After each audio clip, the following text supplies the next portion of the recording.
Welcome guys. On this video I'm going to show you how to reply to specific messages on WhatsApp. So if somebody sends you a message on WhatsApp and you want to reply to that specific message, this is how to do it.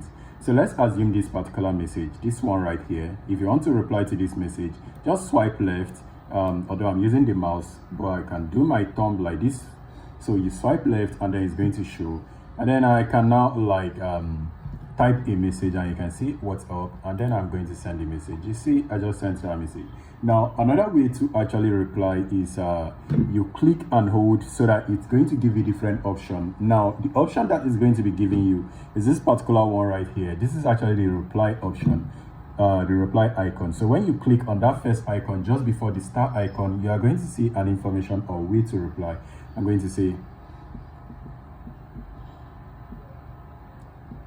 all right, hope you are good, and then I send the message. Now you can see they are the same thing. So this is actually how to reply a particular message, and whenever you click on that particular message, it takes you to the original message that you reply to.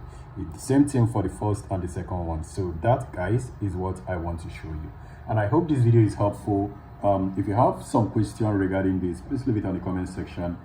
I am going to answer and I'm going to see to it, and hopefully it's going to help you. And guys, I will see you on my next video. Stay safe and peace.